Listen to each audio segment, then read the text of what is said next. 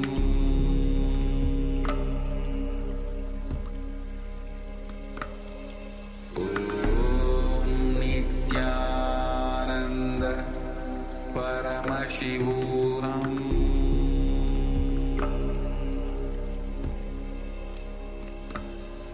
Om Nithyananda Paramashivoham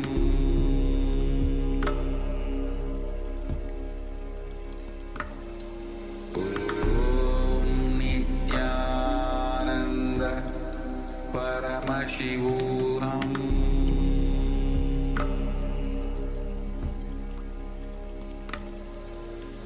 Om Nithyananda Paramashivoham Om Nithyananda Paramashivoham Paramashivoham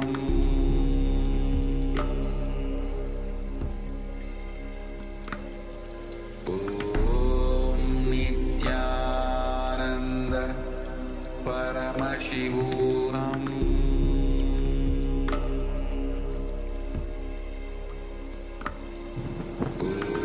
Om Nithyananda Paramashivoham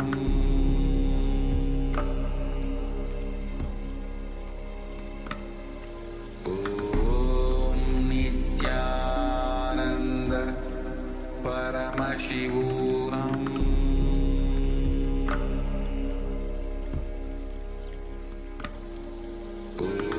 Om Nithyananda Paramashivoham Om Nithyananda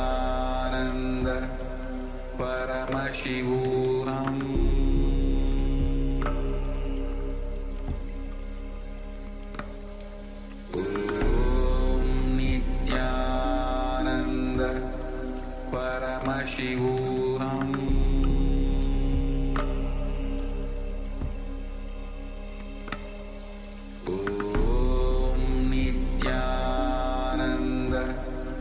Paramashivoham Om Nithyananda Paramashivoham Om Nithyananda Paramashivoham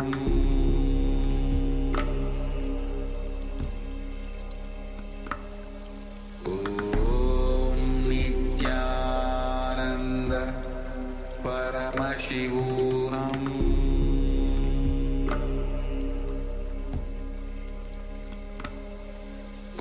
Om Nithyananda Paramashivoham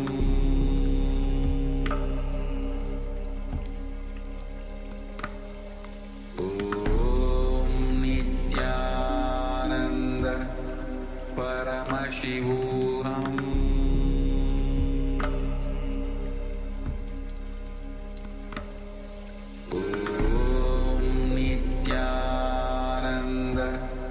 Paramashivoham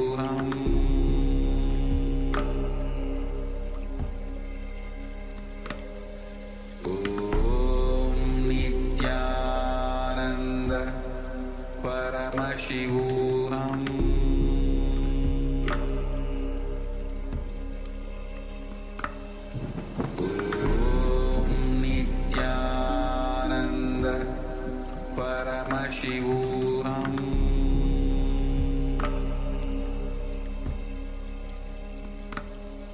Om Nithyananda Paramashivoham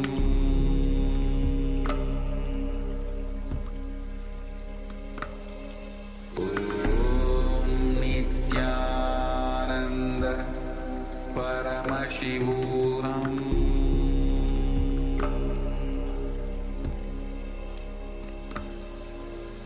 Om Nithyananda Paramashivoham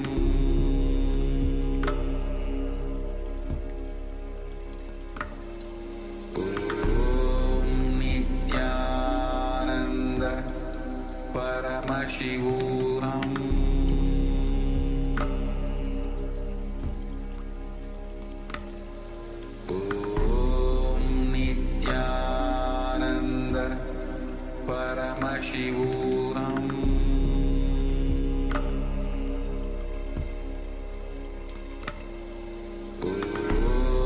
Nithyananda Paramashivoham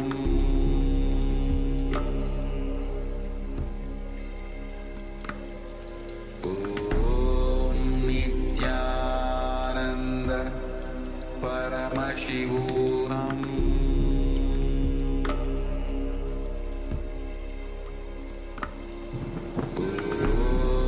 Nithyananda Paramashivoham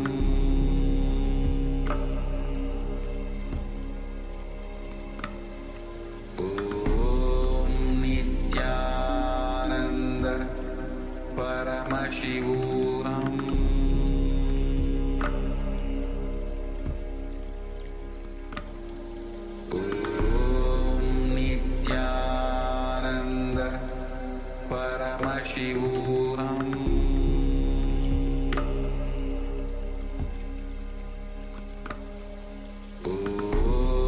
Nithyananda Paramashivoham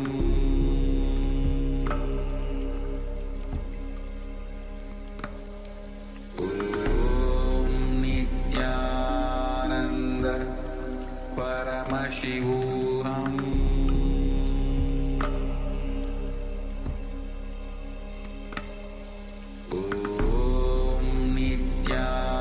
Nithyananda Paramashivoham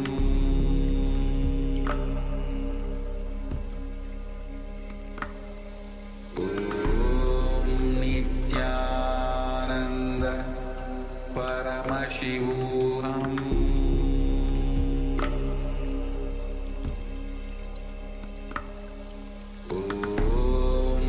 Nithyananda Paramashivoham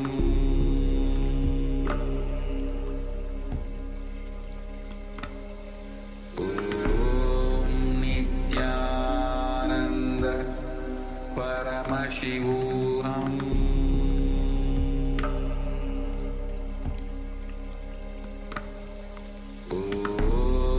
Nithyananda. Yes, slowly. You can relax. And from that space of oneness, let us share what Swamiji revealed to you as you're manifesting the power of quantum memory, recollecting large information with the information behind the brain. So just take a moment and start sharing. You can share if ever the whole content was revealed to you of the page, you can share that. Even if a paragraph was revealed to you, you can share that. Or even few sentences, few words, or even any objects that were revealed to you, it might have some association, some connection with the content of the page. So do not hesitate, do not reserve yourself, do not restrict yourself while sharing. Yes, when you sit in that powerful space of manifestation, when you sit in oneness, Paramashiva reveals in so many different ways and so much more than what meets the eye. And he reveals much more. So do not bother whether it is right or wrong and maybe this, maybe that. Simply recollect and share whatever Paramashiva revealed to you. Yes, once you have shared, we'll be projecting, we'll be giving you the whole page itself, projecting you the whole page itself on your screen. So let's take a moment and let us share. Even all the participants on the YouTube can also start sharing.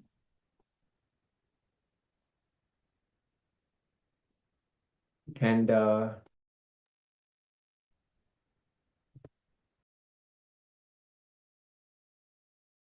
yes. Yes, Harlan Samson is sharing two objects that came to my third eye. Red ribbon. I think red ribbon and a rose. Great. Beautiful, ma. Beautiful. Thank you so much for sharing. So just waiting for a few moments for others also to share.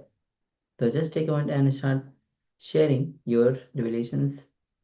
And once again, also requesting everyone to be available in the camera.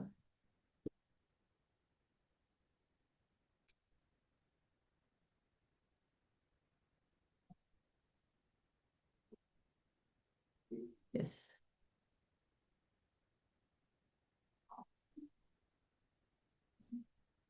All right. So let's project the page once again on the screen. So this is page number 202 of the Science of Living Enlightenment. Yes, as you can see, page 202 is about the law of the cosmos is responsibilism. Just one moment, we'll get it a little bigger so we can all see. The Garbha Mandir, Sanctum Sanctorum, which is in you, is Anandagandha. Your Anandagandha is your Garbha Mandir, where your God, your Ishta Devata, which is the chosen deity, the superconsciousness, resides. Integrity and authenticity should be the Dwarapalakas, the guardians who will not allow tiredness, boredom, depression, or any form of powerlessness to enter inside. So the whole page, as you can see, is about responsibilism. How the four tattvas, the cosmic truths, are responsible, or actually responsible for making us live enlightenment. And the law of the cosmos is responsibilism. The cosmos only respects responsibilism, and it favors responsibilism, and it basically showers on people who bring responsibilism in their inner space.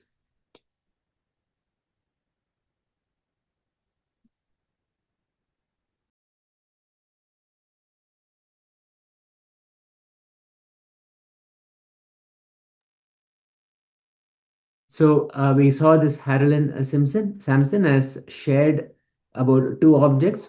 You'll see how Swamiji is talking about the Dwarapalakas, meaning the doorway to your inner space, the doorway to your inner space of responsibilism, and also how the life energy flowers inside that space beautifully. And as he said, Paramashiva reveals some objects which are in relation to what is being shown as well at some times, and how we can relate with exactly what is being shown. So it's a powerful space of revelation where Swamiji talks about responsibilism and how the cosmic law is simply just about responsibilism.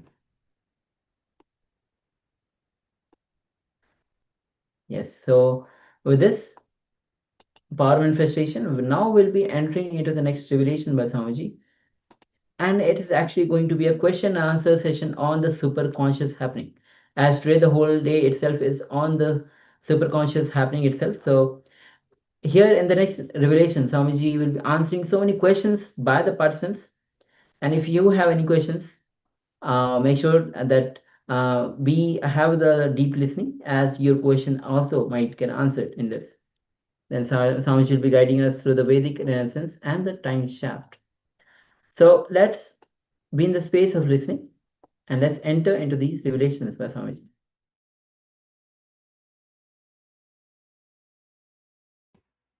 Anybody, not only spiritual masters, anybody who happened on this planet Earth, any intelligent man, any person with wisdom happened on this planet Earth, if you see his teachings, if you read his words, either directly or indirectly, he will be saying the same thing. Infuse consciousness into your decision-making zone. Infusing awareness into the DQ zone is the ultimate teaching. Nothing more can be said. Nothing can be removed from this one teaching. All meditation, all spirituality, all techniques, everything is nothing but this one line. Infusing awareness into your DQ zone. Oh. That is the mysterious zone in which your decisions are made. If you can infuse a little bit of awareness, That's enough. You are already spiritual. You are becoming Buddha. Now, what is the way? We all know infusing awareness into your TQ zone is necessary. How to do it?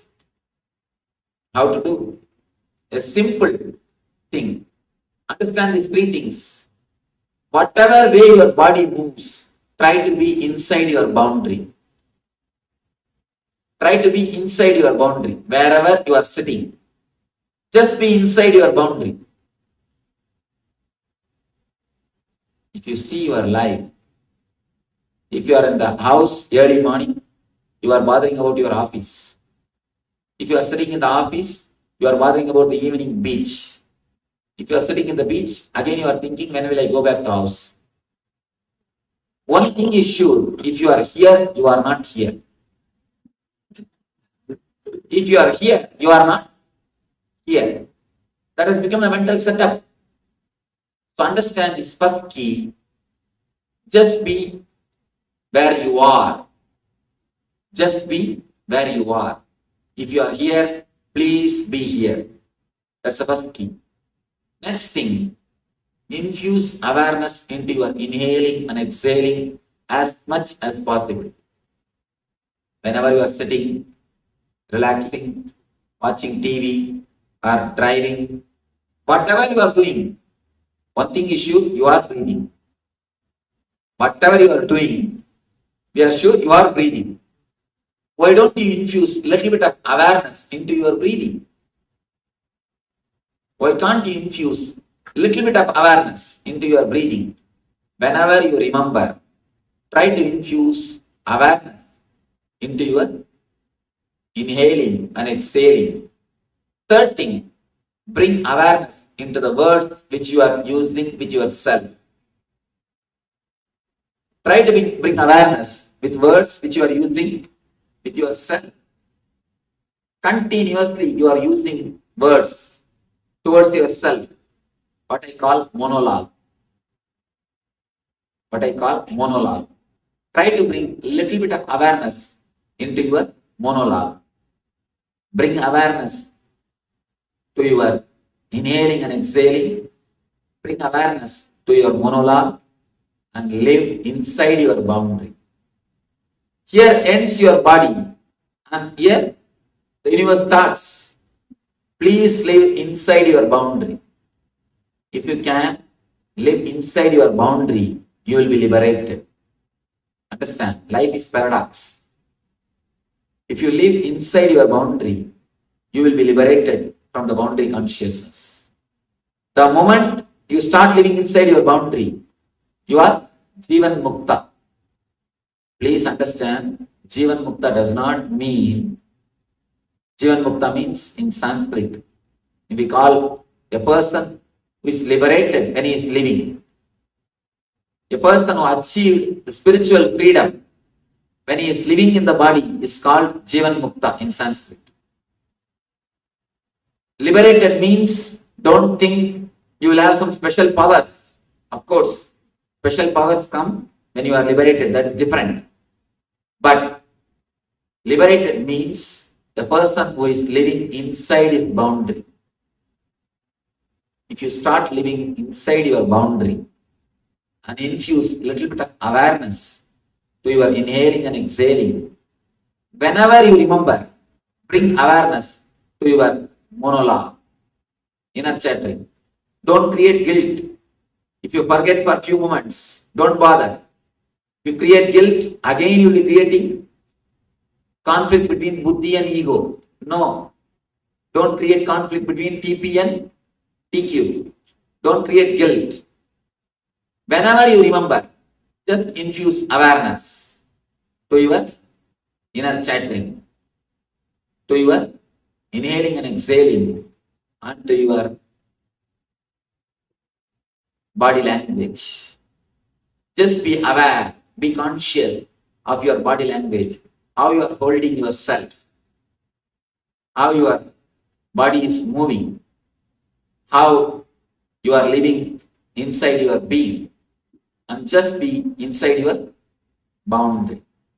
So these three simple keys can completely liberate you from subconsciousness. It can transform your subconsciousness to superconsciousness. Now I will spend some time with your questions. Any question or discussion are welcome. Any comment. If you are not able to accept any of these words, you are welcome to open. Because whatever I said will be only in the head level. Only when you analyze with question answer and doubts, it can become, you can internalize it. It can become your treasure. Please wait.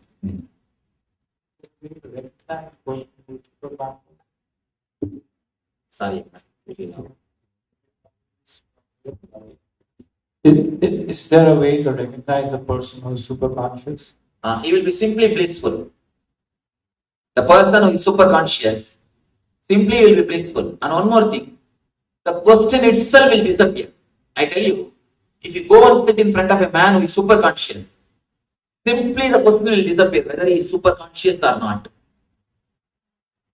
You try your best to doubt him. Simply the root of the doubt will be shaken. The root of the doubt is logic. That will be slowly start slipping. Even without your awareness, without even your awareness, simply the pillars which holds your logic will fall. People ask me, Swamiji, should I accept you as a guru? I tell them, never do that mistake. You can't forget me. You will not be able to forget me. Simply I will be there in your thoughts, in your dreams, in your sleep. Then I am your guru. If that does not happen, please simply forget me and carry your life. Then there is something wrong with me, not with you. So if you are sitting in the presence of a superconscious being, if you see somebody who is superconscious, simply slowly this question itself will start melting. You try your best to doubt. I don't think he's superconscious. Let us see. Try your best to create more and more doubts. Simply the doubts will wither away.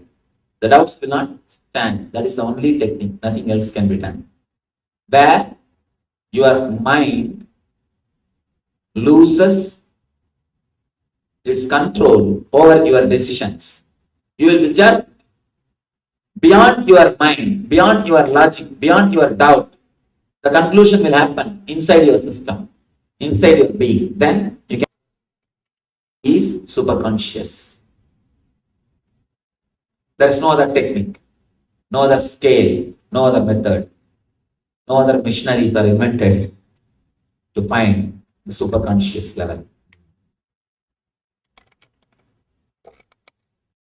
It's nothing but too much of TP and no TP. You can help them, especially with the pain. I'll give you a simple technique. I've spoken about this, the discourse called pain to bliss. I'll give you a simple technique. How to infuse awareness into the places where you have pain or into your pains. Whether it is physical or emotional, both can be healed when you infuse awareness. For example, you have a knee pain. Just relax and start searching in the zone where you have pain. Naturally, around this knee area, you will start feeling that pain. You will feel that pain. Now, drop the word pain. If you see your inner chattering, continuously in your monologue, in your inner chattering, you will be repeating the word pain, pain, pain, pain, pain, without your awareness. Be a little aware and drop that word and see what is happening in that area. A small child, if the kid sees something new, how he will look? With all curiosity, with all excitement, how he will look? Same way, look at the area where you have pain with all curiosity, without labeling it as a pain. Without using, first thing, drop the word pain Don't use the word pain. Just see what's happening there. Some new feeling is there. What is that new feeling? Just see. And slowly you will see the area in which you felt the pain. Instead of the whole knee, it will slowly start shrinking. And instead of one small patch, it will come to one point. Suddenly you will see the whole pain disappears. Understand, I am not proposing a theory. I worked at least 10,000 people with this technique and it works. I worked with cancer patients. I worked with acute arthritis, the spondylitis, people who have got pain all over the body. Even with these patients, I work with this technique. It works miracles. And apart from me working, many of our disciple doctors, they work with this technique. They vouch for this technique. They give testimonial for this technique. Simple technique, infusing awareness into your boundary and your inner chattering. When you infuse awareness to your inner chattering, the word pain, just remove that word. It can be dropped. You will not be repeating it subconsciously, intensely and continuously. You will drop, please drop that word pain. That's the first thing. Means infusing consciousness to your inner chattering. Next thing, infuse awareness to your boundary. Live inside your boundary. Infuse awareness to the boundary where you have pain. And the third thing, you can do this also. Infusing awareness to your inhaling and exhaling at the time of meditation. These three things, if you can do, miracles happen. People come out of the physical pain and the sufferings. Now I will give you a small tips about this emotional pain. Again, infuse awareness to your inhaling and exhaling. All emotional pain is nothing but your inner chattering without awareness. Your monologue without awareness only leads to all emotional pain. If you can just infuse a little bit of awareness and edit continuously your inner chattering. Actually, we don't do censor. That is the problem. We don't censor our inner chattering. We just release the whole thing. For example, if the whole movie is released as it is from the studio without editing, will anybody see? They've done shooting. The whole shooting is just released without editing. The same thing we are doing in our life. Whatever happens, we don't put enough awareness, time, consciousness, energy to do the editing process. That is why our life is a mess. If you just release the movie without editing, it will be just a mess. Same way, if you releasing your inner chattering is what is living. If you start living without editing your inner chattering, you will make your whole life as a mess. So just infuse a little bit of awareness whenever you are in emotional pain, psychological pain. Sit with yourself and start seeing your inner chattering, monologue. You will see that simple awareness itself heals you. It's a beautiful story. Not even a story, it's a real incident. One great king went to Buddha. He was sitting in front of a Buddha and he was simply shaking the legs like this, unconsciously. Suddenly Buddha looked at his, started staring the legs. The moment the Buddha gazed, the Buddha was staring, the Buddha started staring. King simply stopped the shaking. Automatically stopped the shaking.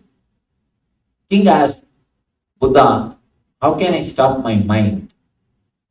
Buddha said, the same technique. The moment you become aware you stopped shaking. The shaking of the legs stopped the moment you became aware.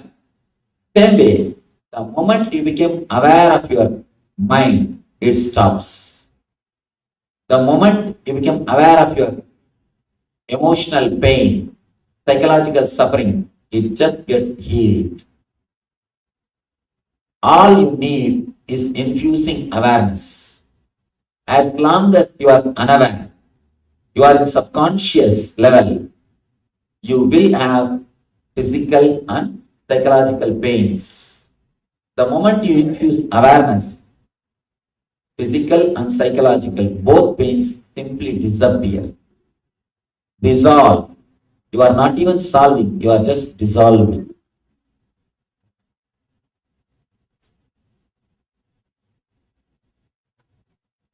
One request, before trying these techniques, please don't decide it will not work. That's my simple request. You see, when you come here, I don't demand faith. I don't say believe in me. I don't ask faith as a prerequisite. No. I don't ask believe in me. Same way, don't have negative faith. Neither have, I neither ask you to have faith, nor doubt. Don't have faith. And there is no need to have doubt. Just have a simple curiosity to try. Just like a scientist. See, a real spirit of the science is trying to analyze, trying to work, trying to explore. Any hypothesis can be proposed. They'll try to explore. The curiosity or the capacity or the energy to explore is what I need when you work with these techniques. Spirituality also needs the same spirit. Same spirit which a real scientist has got. A real scientist will always be curious, will always be enthusiastic to explore different things, to work. Same way, just have that much of energy or courage to explore. Then you will see miracles will be happening in your being. You will be simply transformed. When you listen the techniques, it looks so simple. You think, no, this all will not work. Or if you feel it is too complicated, then you think, oh, it's too complicated, it will not work. So both the way, you come to conclusion before practicing. Please don't. Swami, recently with the mantra, meditation, lot of thoughts are coming. How can I stop not coming? What you are doing some mantra. Yeah, doing meditation. Meditation of which mantra? Which meditation technique? I do mantra from Baba. Do mantra from? Oh, I think, sorry. Lot of thoughts are No. Any technique which is taken from some master, you should ask the advice, suggestion also from that same master. Because she wants you to grow in a particular way. So that is why she gave you some particular technique. It's a technique. When I give you some suggestion, naturally there is a possibility of disturbing you. So no, what I am saying, I should not give any suggestion. Suggestion or advice should be given only by that person. Because only she knows how much you have grown. You understand? See, now I can give you, I can simply give you some suggestion. But naturally, I do not know how much it will help you. Because only the person who designed the technique, see, only the Ford company can release spare parts for Ford cars.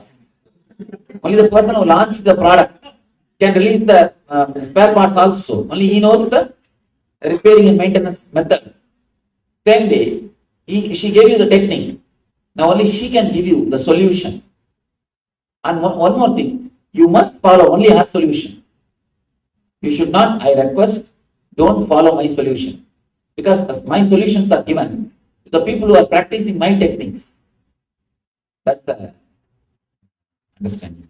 Yes. You have used two words to be infused in the PQ zone. Consciousness Can you and spirit. please little more voice? What is the difference? How do I Sorry. know? How does one know? Sorry that I'm not able to hear because of the sound. You use two words Yes. relating to infusion in the PQ zone, consciousness and spirit. What is the difference and how does one know which one is, what one is doing? When you are working, it is called consciousness. When you are achieved, it is called spirit. That's all. When you are working, when you are trying to infuse consciousness, along with your consciousness, naturally few thoughts will be there. In the working time, it is called consciousness. When you achieve, it is called spirit. It's like a, let me give you this small example. Consciousness is like a 18 karat gold. Spirit is like a 24 karat gold. That's all. And if you don't have any doubt, you can be sure you achieve the spirit. The work is over. If you are having doubts, but still you are working, then it is consciousness. That's all. Consciousness is the path. Spirit is the realization. We can say the superconscious can be called as the spirit. Consciousness is like you are working. You are trying to move on the path. That's all. Let's give that mind. I used to practice Vipassana meditation for a long time, and then you become very calm and blissful. And then I stopped, unfortunately, for some time. And then when I started again now, there's so many dark and sort of very depressed you feel for some time. And I'm not able to get over that hump. Oh, that's a nice question. Actually, if you have suppressed a lot of emotions and do Vipassana, you will have this feeling. Whatever you have suppressed, your suppression, depression, everything will come up. The best way, before doing this technique, start doing some catharsis. Either do some loud Glasgolia, which we call Manipura meditation. Glasgolia means just shouting in the language which you don't know for 5 minutes. Just start screaming. You may feel funny, but when you do it, you will understand all your suppressed emotions will be simply cleansed. I always make people to do this technique in my meditation camp. In our meditation camp, the first we do is catharsis. Throw away whatever you have. See, once all the garbage is taken out, simply meditation happens to you. I will not force sanity upon you. Once the insanity is pulled out, sanity happens to you. Simply the sanity blossoms in you. Simply it happens. So before doing the Vipassana, for few minutes, for 5 to 10 minutes, if you can just blabber or start screaming, just loud noise, do something like this, nonsensical. You will see simply your whole mind and body settles into the meditation without falling into depression. You will vomit everything out.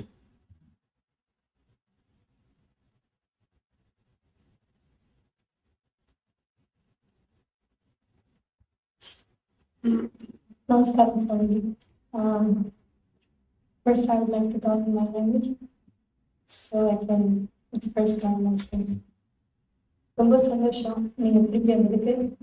உங்களை இந்தியாவில் பார்க்கணுன்னு try பண்ணி தான் முடியல. So மனசில் உங்களை திருப்பி பார்க்கணுன்னு என்னமோ தெரியல. திருப்பி இப்போ நாங்கள் ஊர்லேருந்து வந்திருக்கோம். நீங்கள் கரெக்டாக வந்துட்டு சாப்பிட்டு எனக்கு வந்து மெயில் பண்ணேன். Last time when I attended the discourse in the temple, I had so many questions. I didn't want to ask. Some questions were kind of, I felt silly and I was kind of shy. But this time when I attended the discourse, you're Actually, I always tell people, don't be shy to ask questions. You see, Why do you feel shy? If you ask, you think you will look like a fool. Everyone will be looking at you. You will look like a fool. If you ask, you will look like a fool. You may look like a fool. If you don't, you will be a fool. Whether to look like a fool or be a fool is our decision. So it's always better to spell out. If we don't ask, we will be a fool. If we ask, at least we will only look like a fool. We will not be a fool. We will have answer. Okay. But this time, most of the things which you're explaining now, it's it's clarifying everything which I heard in the temple. So I'm a slow listener and probably slow in breath. Actually, this is the science of the whole thing. This is the science based on meditation techniques are created. This is the science based, you can create meditation techniques. This is the master key for all the meditation techniques. Meditation techniques are the master keys. This is the master key of the master keys. I did notice a difference in me after I met you last time. My actions changed. Probably more awareness came. I'm a lot more or less, before I was very hyper. I think I'm in the medium scale. Maybe I have to bring down myself. Probably by the time I meet you next time, I'm going to be a different human being. So that's nice. So as far now, I'm like so joyful. No question. That's nice.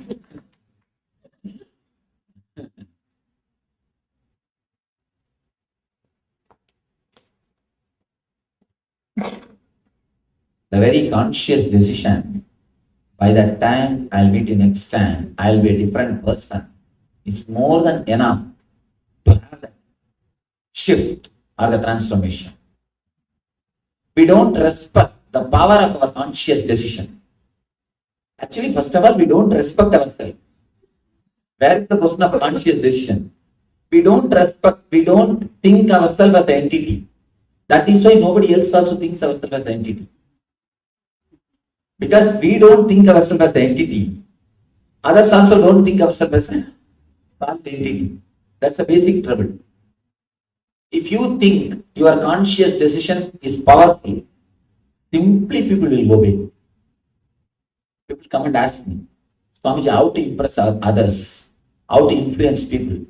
I tell them, first influence yourself. Integrate yourself. Believe that you can influence yourself and others.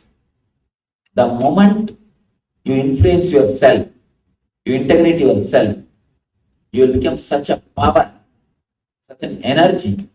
Simply people can't resist, they will follow you.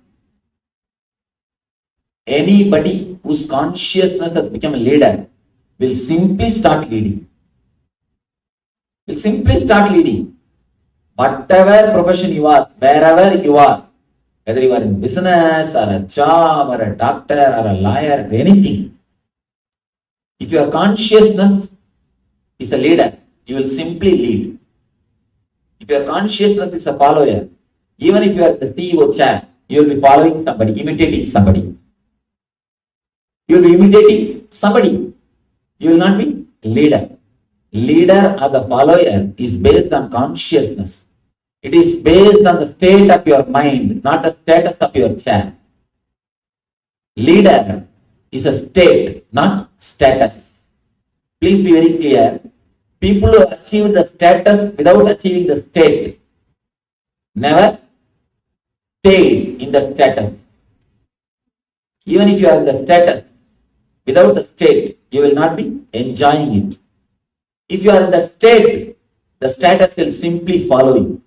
Even if you don't have the status, you will be enjoying your life. So it is necessary to achieve the state, then status. Status will simply follow you if you achieve the state. Yes. Pranam Guruji. You mentioned about Patanjali. According to Patanjali, there are 8 sutras. One among them is meditation. It starts with yama, niyama, etc. Before attaining samadhi, you get at meditation, if I am not wrong. So it can be directly enter into this zone, that is dhyana, without following yama, niyama. It's a wonderful question. See, even to practice yama niyama, you need certain integrity and energy, certain TQ, which is not there in the modern men today. The modern men, even that much of TQ is not there. Even to follow what your buddhi says, you need a TQ. See, modern men, in this modern day society, man has become simply a schizophrenia. There is nobody who can be called a normal man. The normal level itself has become abnormal. Or the abnormal level has become normal. The abnormal level has become normal. That is why they say that in the medical terms, the border level. That border level. Huh? What do you call the medical way? Borderline. I heard one of our Dr. Devotee was telling me, Swami, that borderline sanity they call. People will look almost normal. They will walk and talk, do things almost normal. But once you go near, you are gone. So that's why they say before getting married, better to live with that person at least 6 months. You will come to know whether he's in the borderline or he's okay. So the borderline problem. The abnormal level has become normal level. So all we need to do is immediately we need to do some meditation, infusing awareness, so that we can become man. Then you can go for practicing the yama, niyama, asana, pranayama, pratyahara, dharana, dhyana, samadhi. The 7 steps or the 8 steps. The 8th is the samadhi. It's not a step, it is achievement. 7 is the step. You can go for all these steps. But first, we have to become man. For that itself, you need to increase your TQ. Thank you. With your presence, I feel that I have become graduated from KG level to the high school. I want to be a college graduate with your techniques. I'm so happy to see you again. Again, the only one technique, increase the TQ. Increase the TQ, that's all.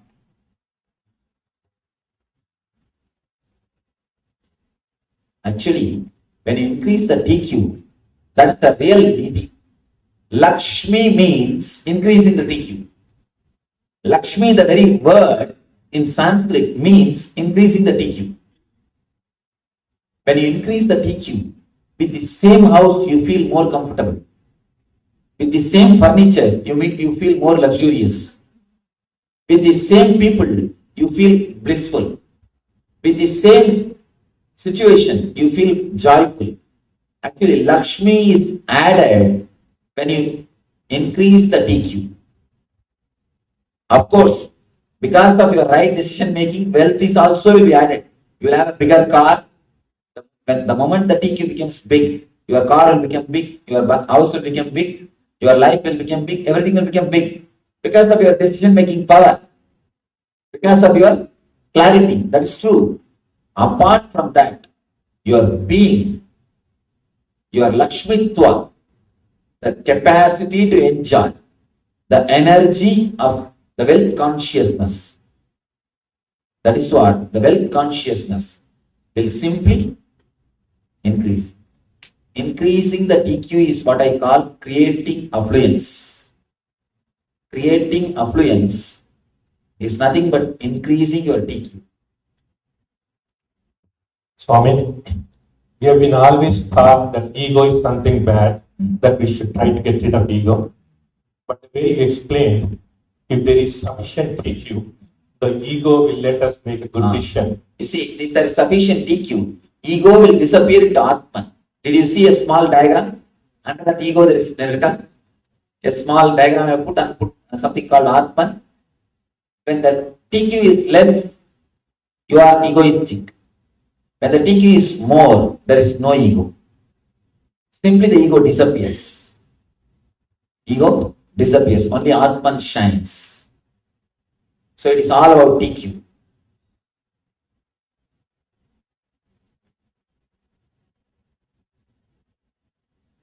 I think it is time. We'll end the session. So I pray to the ultimate divine, the divine energy, the consciousness, eternal bliss which is in all your hearts. Let you all understand these great truths and let you practice and experience the eternal bliss, Nithyananda.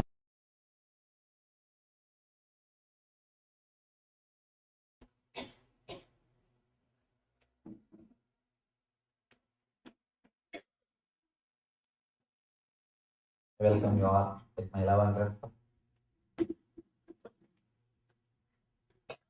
And the representative from the city.